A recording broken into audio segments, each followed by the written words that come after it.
নমস্কাৰ দৰ্শকসকল, এষ্ট্ৰ সমাধানৰ আন এক ভিডিঅ'লৈ আপোনালোকক স্বাগতম জনাইছোঁ। দৰ্শকসকল, এজন মানুহৰ জীৱনলৈ ভাল বেয়া দিন আহেই, কিন্তু আমি সদায় দুখ কৰোঁ যে আগতেই গম পোৱা হ'লে। কিন্তু আপোনালোকে জানেনে যে প্ৰকৃতিয়ে আমাক বিভিন্ন ইংগিত দিয়ে, কিন্তু আমি বুজি নাপাওঁ। দৰ্শকসকল, আজি মই এনেকুৱা কিছুমান প্ৰাকৃতিক ইংগিতৰ কথাই আলোচনা কৰিম বুলি আহিছোঁ। লগতে ভগৱানৰ ওচৰত প্ৰাৰ্থনা কৰিম যেন এনেকুৱা বেয়া সময় আপোনালোকে কেতিয়াও দেখা নাপায়, লগতে এই ইংগিতবোৰো যেন আপোনালোকৰ জীৱনলৈ কেতিয়াও নাহে। আজি আলোচনা কৰিবলৈ লোৱা ইংগিতসমূহৰ দুই এক ভগৱানে প্ৰকৃতিৰ জৰিয়তে মোকো দিছিল, কিন্তু ময়ো বুজি পোৱা নাছিলোঁ।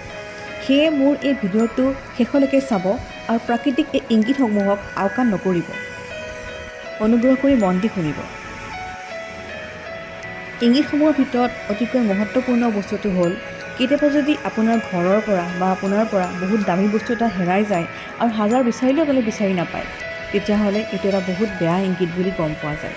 ঘৰত বেমাৰ আজাৰে দেখা দিব পাৰে আৰু বহুত অৰ্থ হানি হ'ব পাৰে।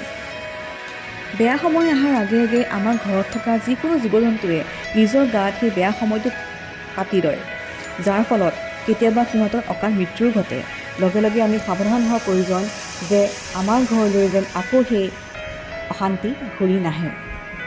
কাউৰীয়ে বাৰে বাৰে খুটিয়াব ধৰিলে, কেতিয়াবাতো কাউৰীয়ে খেদি খেদি খুটিয়ায়, সেইটো এটা বহুত বেয়া ইংগিত। এইটো মৃত্যুৰ কাৰক বুলি জনা যায়।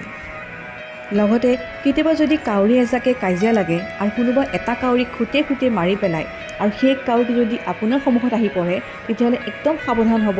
এইটোও এটা বহুত বেয়া ইংগিত হয়। সাৱধানতা অৱলম্বন কৰিবলৈ প্ৰয়োজনীয় সময় এইটো এটা। দৰ্শকসকল, আকৌ এবাৰ কৈছোঁ, এই ইংগিতবোৰ কোৱাৰ লগতে ভগৱানৰ ওচৰত প্ৰাৰ্থনা কৰোঁ যেন এনেকুৱা ইংগিত আপোনালোকে কেতিয়াও দেখিবলগীয়া নহওক আৰু যেন কেতিয়াও যেন জীৱনলৈ বেয়া সময় নাহক।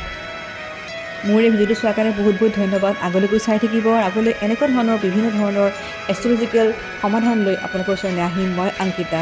চাই থাকিব এষ্ট্ৰ সমাধানৰ সকলো ভিডিঅ'। ধন্যবাদ।